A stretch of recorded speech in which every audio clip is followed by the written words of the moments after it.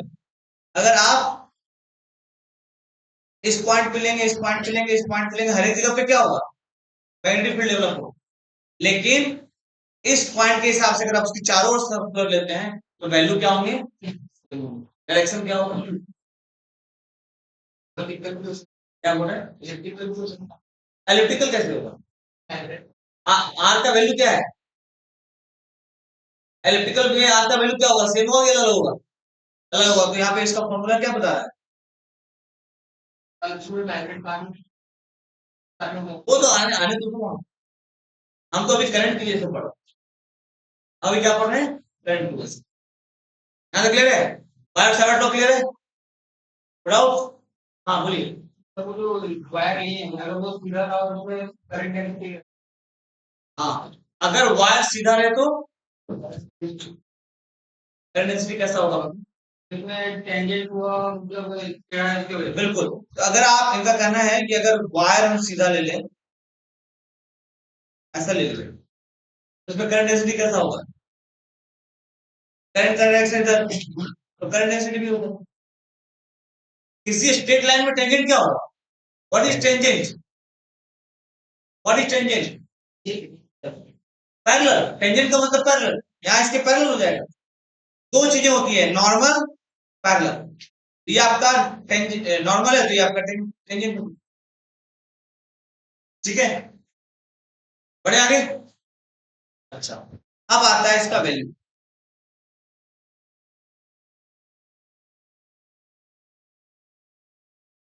Mu naught upon 4 pi, it's value is given as 10 to the power minus, का value क्या होता है? 10 to power minus 7 in magnitude. और इसको हम बोलते हैं परमियाबिलिटी। क्या बोलते हैं इसको? परमियाबिलिटी। एक आपने पढ़ा होगा एप्सिलॉन नॉट, इसको क्या बोलते थे? परमिटिविटी। ये क्या है यहाँ पे? Permeability. Now there is important relation between permeability and permittivity. ठीक है, एक रिलेशन वो देख लेते हैं। ध्यान रखिएगा, सिंस हमने यहाँ पे नॉट यूज किया है, यहाँ भी नॉट यूज किया है, एक्चुअली ये दोनों में क्या है? फ्री स्पेस के लिए। फ्री स्पेस मतलब वैक्यूम की बात। Let us see mu naught into epsilon naught, mu naught into epsilon naught. इसको ऐसे लिखा जा सकता है क्या? Mu naught by 4 pi into 4 pi epsilon naught. ये 4 पाई कैंसिल हो जाए, सेम चीज बचेगा, लिख सकते हैं। तो mu naught into epsilon naught equal to mu naught upon 4 pi into 4 pi epsilon naught. तो व्हाट विल हैव नाउ? अब क्या होगा जी? दोनों उड़ा दें, काट पीट के उड़ा देते हैं, ये और ये गया, फिर तो वही पहुंच जाएंगे। नाउ म्यू नॉट अपॉन 4 पाई का वैल्यू क्या होता है? अभी जस्ट बताया, 10 पावर माइनस। हाँ, 4 पाई एप्सिलॉन नॉट का वैल्यू कौन बताएगा? Very good. क्या होगा रणवीर? मनीषा बताने की को तैयार? 1 बाय, देखो 1 अपॉन 4 पाई एप्सिलॉन नॉट का वैल्यू होता है 9 टू पावर 9। ये हो जाएगा 1 अपॉन 9 इनटू 10 टू पावर। सही है? अच्छा, अब इसको लिखेंगे तो क्या हो जाएगा? 1 upon 10 to the power 7 into 9 into 10 power 9। इसको लिख सकते हैं ऐसा, 1 upon 9 into 10 power 16।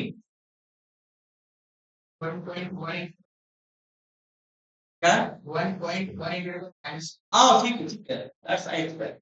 But let me do what I am doing. हाँ, मुझे वो करने थी, मैं करना चाह रहा हूँ। मैं मानता हूँ यू आर गुड।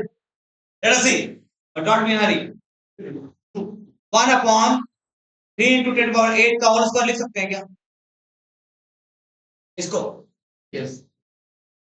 इस 9 को 3 का और 10 का पावर 16 को 3 का पावर 8 का होल स्क्वायर। कुछ नजर आ रही है? पहचानते हो? क्या है? Speed of, so we can write it as 1 by c, 1 upon square। क्या हो जाएगा? 1 upon c square। क्या लिखेंगे? इसका मतलब यह है mu naught epsilon naught equal to 1 by c square। इसीलिए तो बोला थोड़ा सा पैसे से रखो, थोड़ा नहीं, नोट कर लीजिए सर इसको। Mu naught into epsilon naught equal to 1 by c square।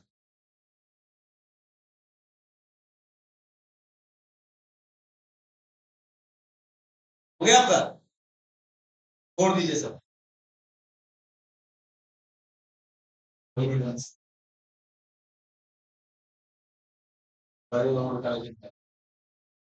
अब एक छोटा सा न्यूमेरिकल देख लेते हैं। It is important. Let us see a numerical। Take out your NCERT book if you have and look for the हाँ yes sir, उसमें example 4.5 निकालिए।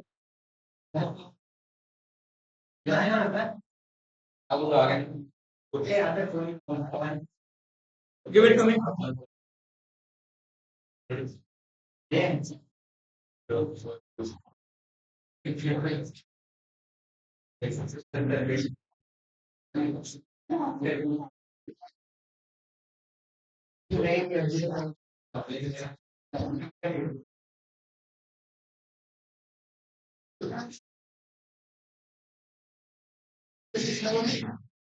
Four point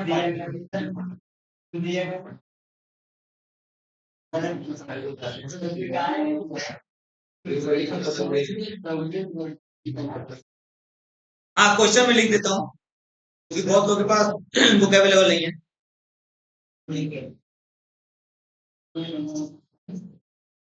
An element delta L equal to delta xi। किताब लगी ना sir? अच्छा यहीं पे देखेंगे? हाँ देखिए।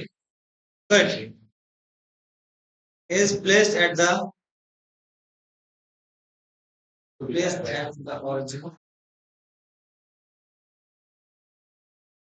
placed at the origin and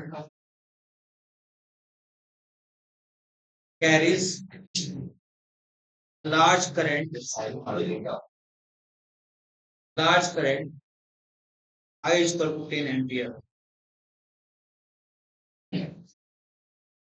What is the magnetic field? What is the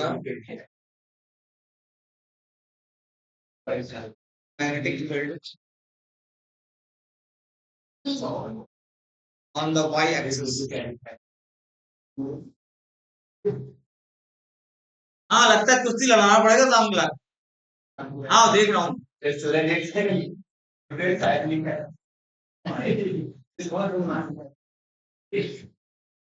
No,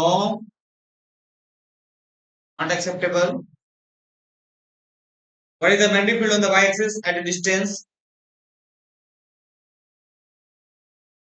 At a distance 0.5 meter, delta x is equal to 1 centimeter। एक ड्राइंग क्या है देख लीजिए पहले। ये x एक्सिस है, ये y एक्सिस है और यहाँ पे एक छोटा सा एलिमेंट रखा गया है डेल्टा x। ठीक है, एक पॉइंट है जिसका लेंथ यहाँ से 0.5 मीटर पे है।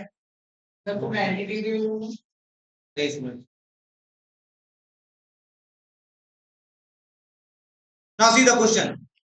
बहुत ही अच्छा क्वेश्चन है, चैप्टर एनसीईआरटी बुक में भी है।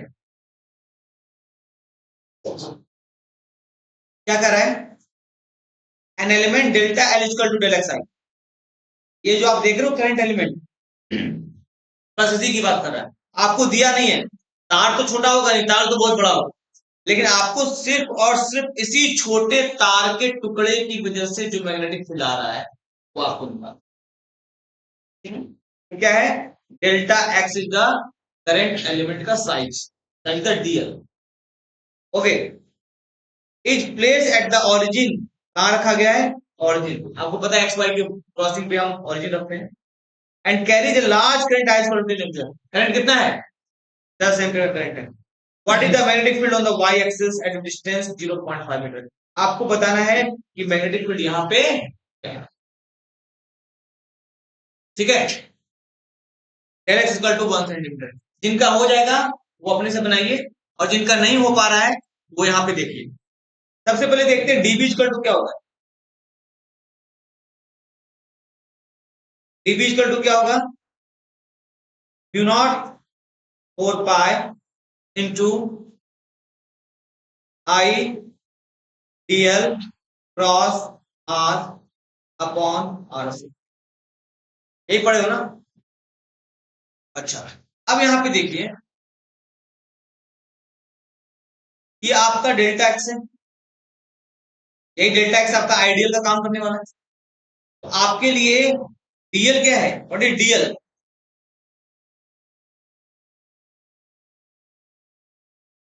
Delta X I.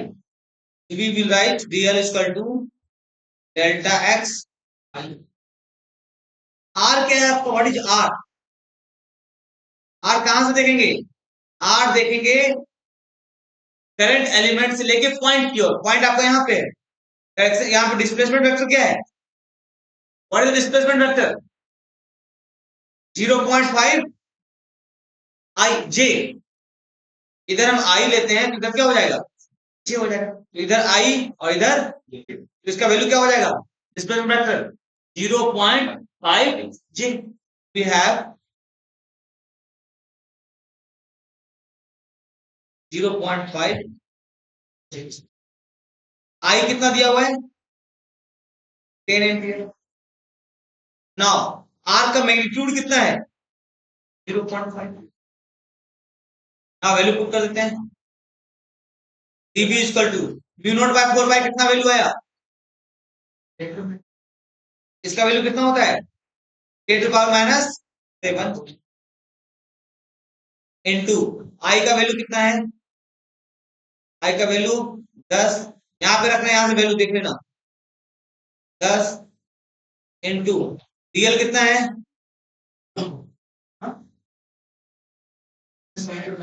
Delta X I. Are कितना है? 0.5 जे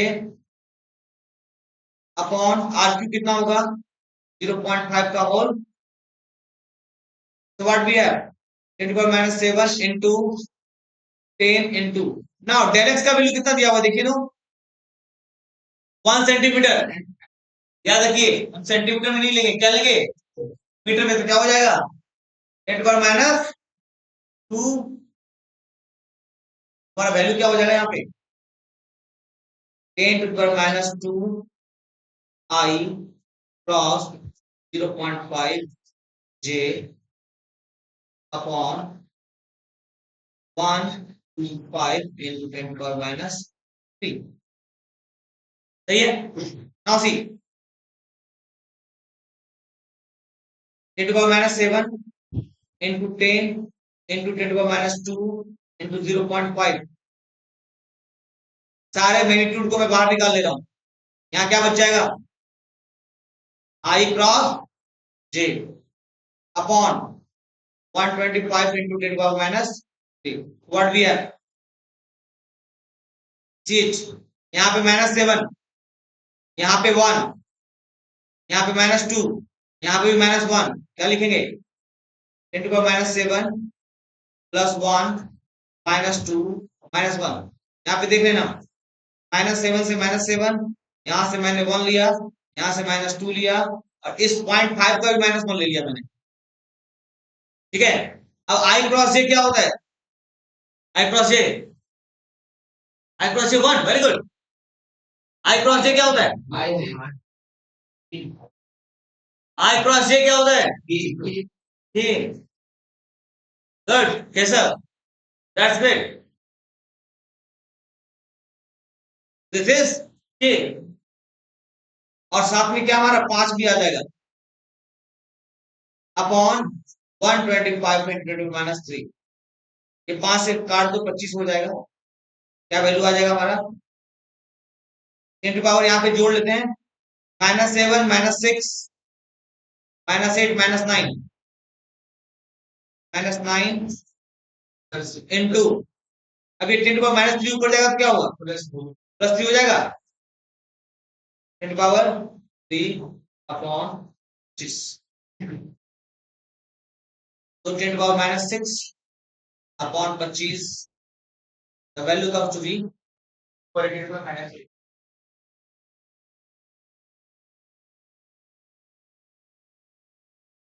देखिए मैंने क्या किया तो बता देता हूँ। ये -6 है, तो इससे मैंने 2 बाहर निकाल दिया, इसको मैंने घटा दिया है। कंफ्यूजन बहुत लोग हो रहा है, इसको मैं इसको आसानी से कर देता हूँ। 10 पावर -6 इंटू 100 आगा 100 इंटू 25, ये 100 क्या हो जाएगा? माइनस में चला जाएगा, वैल्यू क्या हो जाएगा? 10 पावर -8, और ये 25 छक 100, 4 इंटू 10 पावर -8। ठीक है, इस तरह से हमने क्या किया, उस एलिमेंट की वजह से क्या निकाल लिया? मैग्नेटिक फील्ड निकाल लिया। लेकिन डायरेक्शन क्या था हमारा? इज द के, the value is the direction of. ठीक है, तो this is the simple numerical. और इसी फंडा को यूज करके हम लोग देखेंगे, अगर एक लूप वायर है गोल सा, उसकी वजह से मैग्नेटिक फील्ड क्या होगा, ये हम लोग अगले क्लास में। ठीक है, means magnetic field due to a current following in current carrying conductor of a loop wire or current carrying loop, magnetic field due to a current carrying। ठीक है, तो आज यही तक रखते हैं।